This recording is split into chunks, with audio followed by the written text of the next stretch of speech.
Doctor SN. Arya ji और गोपाल बाबू के नेतृत्व में पहुंचा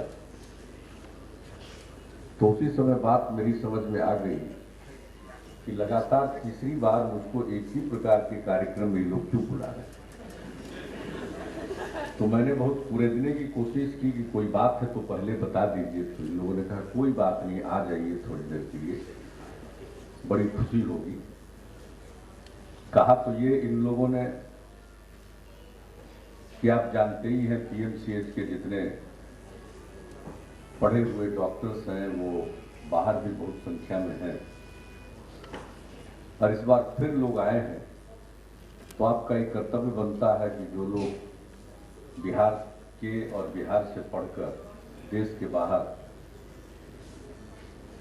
अपना और अपने सूबे का और अपने देश का नाम रोशन कर रहे हैं, वो लोग जब वापस इस फंक्शन में आते हैं तो आपको उपस्थित होकर उनका स्वागत करना चाहिए। इस तर्क में दम था, इसलिए मैं मुख्यतः तो इन सबों का जो बाहर रहते हुए यहाँ आए हैं इस कार्यक्रम में, उनका मैं स्वागत करता हूँ। और जो हमारे आज के स्टूडेंट्स हैं उनके लिए ये प्रेरणा की बात है कि पीएमसीएच शीर्ष पर था, देश के चुनिंदा मेडिकल कॉलेज और मेडिकल कॉलेज अस्पतालों में एक था जहां लोग इलाज के लिए आया करते थे। आज सब लोग इस बात की चर्चा कर रहे हैं कि अभी हम लोग पिछड़ गए,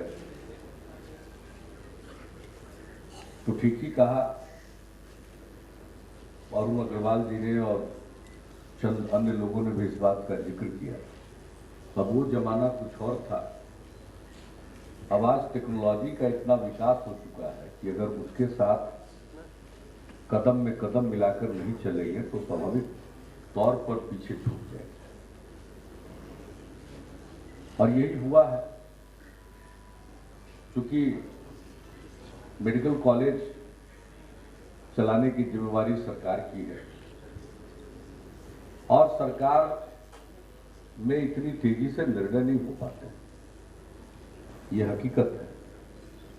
मुख्यमंत्री होते हुए भी मैं इस बात को महसूस करता हूं कि जितनी तेजी से किसी काम को मैं चाहता हूं कि हो जाए, हो नहीं पाता और उसके लिए अनेक प्रकार की औपचारिकताओं से गुजरना पड़ता है। यही होता होगा मेडिकल कॉलेजेस के लिए भी, न जाने कब। एक बार तो मैं खुद आया, पता नहीं मैं इसका जिक्र मैंने किया था या नहीं किया था। एक्सरे यूं ही कोई जरूरी नहीं था, लेकिन एक्सरे कराने के नाम पर मैं यहाँ, पुराना एक्सरे मशीन, और जिस मेडिकल कॉलेज का इतना नाम हो वहां पर पुराना एक्सरे मशीन हो, आज के हिसाब से जो नए इक्विपमेंट्स आए हैं उनका प्रबंध ठीक न हो, तो स्वाभाविक है कि वो पिछड़े। अब पिछली बार भी, उसके पहले भी और आज भी मांग हो रही है कुछ चीजों की। तो मैं समझता हूं कि आपने मुझे बुलाया ही इसलिए कि पिछले 2 बार से आपको सुनाया, उसको सुना रहे हैं और अभी तक वो काम नहीं हुआ। और मुझको ऐसा लगता है कि जब तक ये सब काम नहीं हो जाएगा तब तक ये हमको एलिमिनाइज नहीं करेगा। काम करना मेरे लिए ज्यादा सरल है, पर इस पर 1.5 घंटा समय निकालकर हर साल आना, एक आध बार तो ठीक है, तो अब 3 बार हो चुका है, हैट्रिक हो चुका है, इसलिए मैं भी यही चाहूंगा कि काम ही हो जाए। तो मैंने अपने प्रधान सचिव जी को कहा, अंजलि कुमार सिंह जी को, और व्यास जी बैठे हुए थे और चौबे जी, सबको हमने कहा अगले 15 दिनों में एक चिट्ठी। अश्विनी चौबे जी लगातार बाहर घूमते रहते हैं तो उनकी सुविधा को देखते हुए मैं इस मीटिंग को रखूंगा, क्योंकि अंशों विभाग उनका है। हम कोई निर्णय करा भी दें तो अंततोगत्वा संचिका तो उन्हीं के माध्यम से आएगी, तो विलंब न हो इसके लिए मीटिंग के शक्ल में कोई निर्णय लेना पड़ेगा, फास्ट ट्रैक निर्णय जिसको कहते हैं। तो मैं अपने स्तर पर एक मीटिंग बुलाऊंगा जिसमें स्वास्थ्य मंत्री जी, स्वास्थ्य विभाग के प्रधान सचिव और उनके संबंधित अन्य अधिकारी जो वो उचित समझे, और फिर वित्त विभाग के लोग होंगे, भवन निर्माण विभाग के लोग होंगे।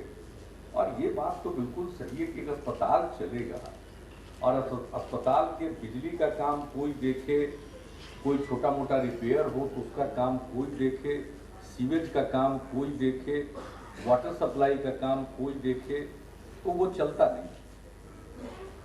और जो एक आना चाहिए अस्पतालों के प्रबंधन में, एक नई संस्कृति आनी चाहिए, उसका सर्वथा अभाव।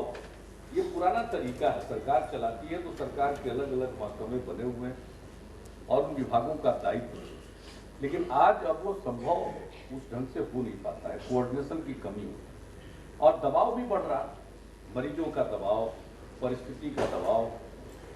अब इतनी आबादी थी नहीं, कितने मरीज कहाँ से होंगे, बीच में मरीज कम आते थे, अब फिर से एक विश्वास पैदा हुआ तो मरीजों की संख्या बढ़ गई।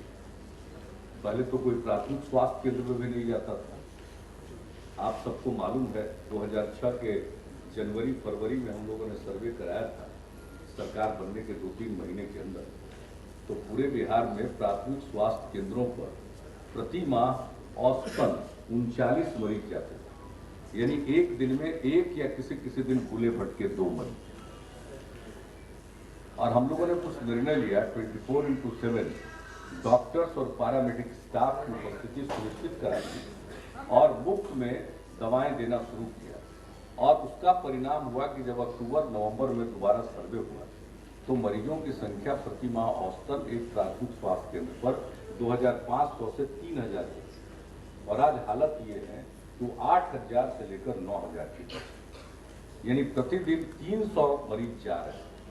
इसका मतलब ये नहीं है कि बीमार ज्यादा लोग पड़ रहे, इसका मतलब है कि लोगों का विश्वास फिर से जो सार्वजनिक स्वास्थ्य सेवा है उस पर कायम हुआ, इसलिए लोग जाए। और मेडिकल कॉलेज हॉस्पिटल तो ये बिहार का आखिर है। और हम लोगों ने देखा है दिल्ली में रहते हुए एक सांसद के रूप में, साहब पटना से बिहार से तो मरीज इलाज के लिए जाते हैं और एक सांसद का काम होता है मरीज का एम्स में इलाज कराना और इसके बाद ट्रेन का रिजर्वेशन करवाना। ये एमपी का बुनियादी दायित्व दिल्ली में। पार्लियामेंट में भाग लेना अलग है, अगर सिर्फ पार्लियामेंट के डिबेट में पार्टिसिपेट करे तो दोबारा डिबेट में भाग लेने का मौका नहीं मिलेगा। इसलिए हम लोग इस काम को एक अपनी प्राथमिक ड्यूटी मानकर, प्राइमरी ड्यूटी मानकर इस काम को करें। तो इसका तजुर्बा